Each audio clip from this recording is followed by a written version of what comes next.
Hello, welcome back to my channel. My name is Parisa if you're new here, and in today's video it's all about 5 different flower types beginning with the letter I, part of the A to Z flower series.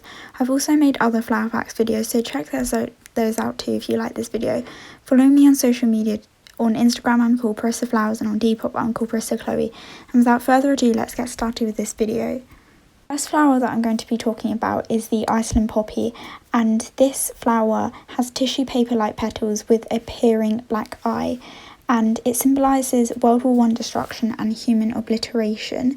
The colours that it comes in is white, yellow, red, and they're available in more than 80 varieties. The blooming time is from late spring and early summer. Some interesting facts is that the flowers they're very tall, they're widely cultivated for their colourful flowers, and they're very suited for its cuttings.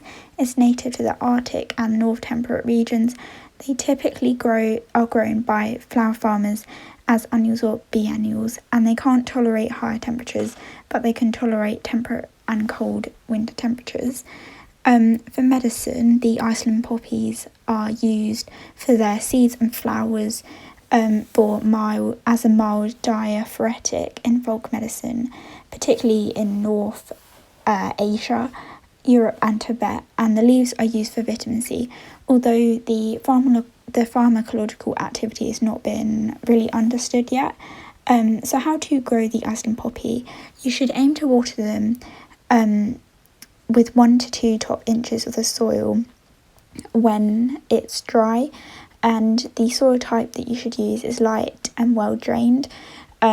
You should plant them in the spring when the ground is in the right condition, and you should ensure that you monitor the soil because slugs love to eat the Iceland poppies. You should ensure that they have access to full sun, and you should feed them with general purpose fertilizer in the spring. The second flower beginning with the letter I that I'm going to be talking about is the Indigo Plant, also known as Indigo Fera, and the meaning of this is balance, structure and intuition. The colours that it comes in is light pink followed by a dark purple colour, and the blooming time is in June and July, but they will also grow intermittently to September. Some interesting facts is that the indigo plant is native to China and the Himalayas. They have pinnate leaves. They are used as animal feed because it's a legume. And interestingly, a study in Vietnam found that more than 24% of the indigo plant contains protein, so it has a very high protein content. And the Indigo Fera has 750 species of plants within its genus. And the Indigo Fera tinctoria is the plant that contains the blue dye, and that has been used for thousands of years, and it's likely to be native to North Africa or Asia due to it being grown since 4000 BC. It's hard to know where it was actually native to. And for medicine, it is used as an emetic, particularly in China. Indigo Fera tinctoria L is used to clean the liver, alleviate pain, detoxify the blood, reduce inflammation, and in South Africa, the powdered root of the Indigo Fera CF patterns is used to reduce the feeling of toothache. And how do you grow the indigo plant? You should water it daily until the Indigo Fera are established, and then water only when the soil is dry.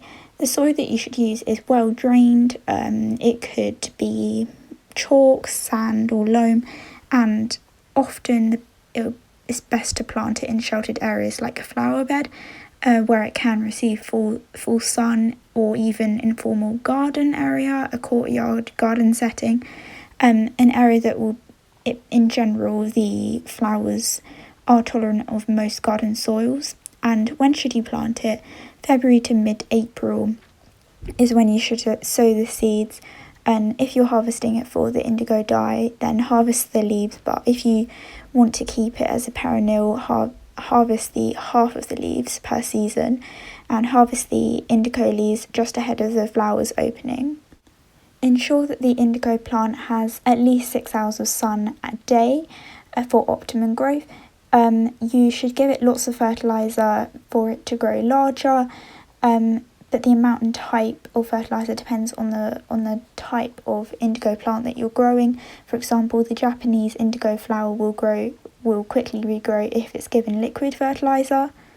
The third flower beginning with the letter I that I'm going to be talking about is Impatiens, also known as busy lizzie, and the meaning of this is that it is a Latin word, which is ironic because when its seed pods are ripe, even with a light touch, they will burst open, which means that it's in a state of impatience. It's quite an impatient flower.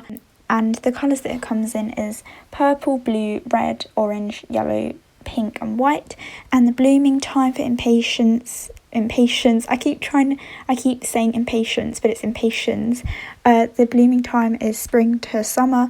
Some interesting facts is that they love shade, and if they're allowed to dry out, they will wilt quickly. They're highly prolific, which means they're very fruitful. And the flowers and that's why its nickname is Busy Lizzie, because it can produce lots of colourful flowers from the summer until autumn. And appearance wise, they look like roses as they are double blooms, and the leaves are shiny. They feel quite greasy, and the genus contains 850 to 1000 species, so it's really big. They are native to Africa, and you can find them in riverbanks and roadside ditches in the wild. You can grow them in a variety of ways, such as garden beds, hanging baskets, pots, window boxes. You can plant them indoors or outdoors, which is great, and they won't grow more than 1 foot tall.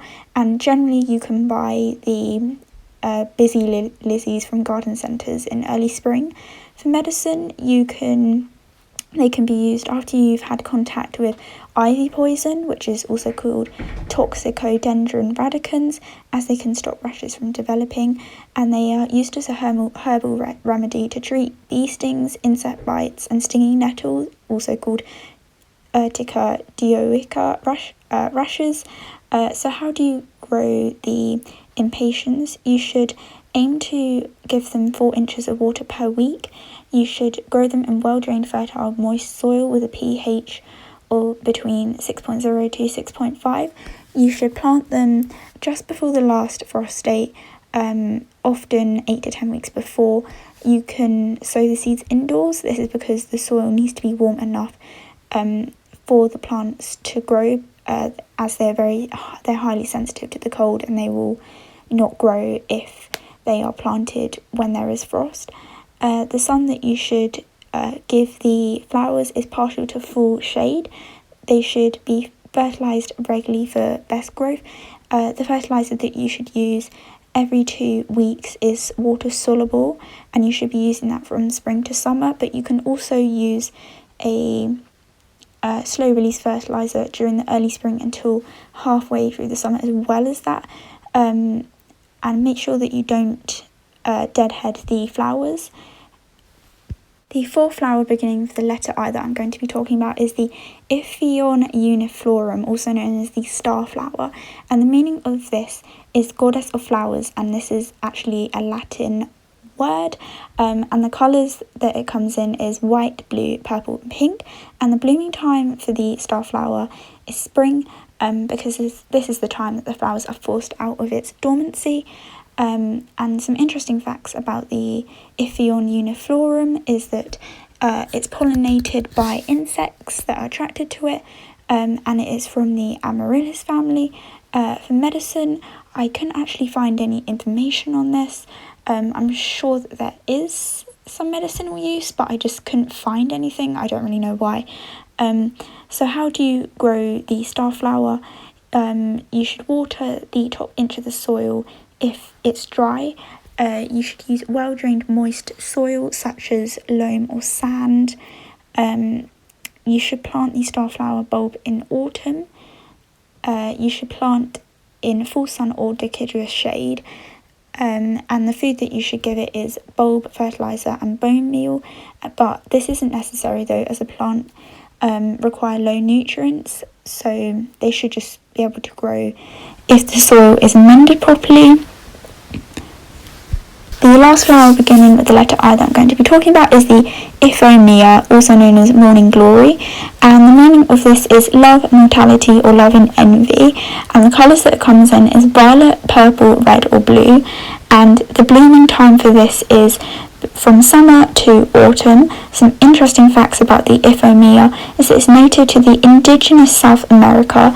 It's a very adaptable plant to any well-drained soil type, and it will grow from 20 centimetres to 4.5 metres, so it's got very big size range, and it requires low maintenance. It can be grown indoors or outdoors, which I really like because it gives you that option if you want it to be indoors or outdoors, and you can grow it.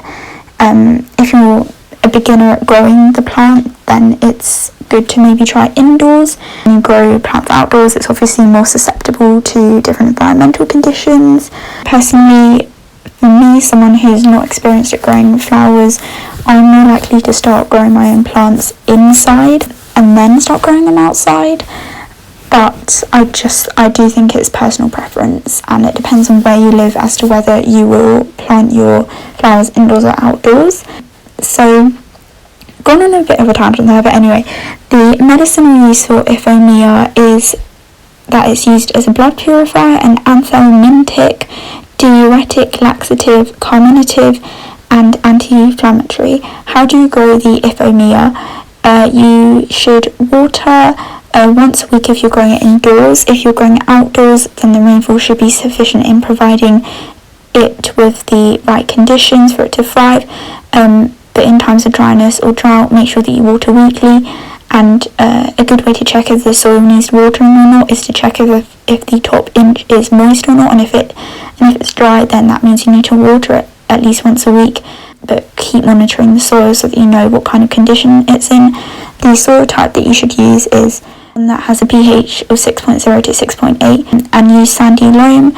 But generally most plants do grow best in sandy loam soil type, and sandy loam consists of sand, silt and clay. When can you plant? Well, you can sow the seeds indoors 3 to 4 weeks before the last frost date for a head start, but then make sure that you file the overcoats, which may be hard, to encourage germination, and then plant the seeds in soil for a smooth transition, but put the seeds in peat pots so that the seeds won't be disturbed as much, and ensure that the Impatiens is given full sun.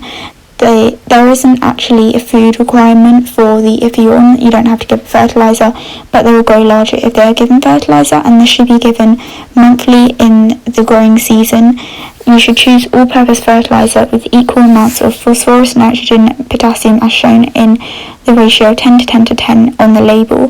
Thank you for listening. I hope you enjoyed this video. If you'd like to learn about other flower types, be sure to watch other videos from the A to Z Flower Facts series, which are all ordered. Please comment, like and subscribe.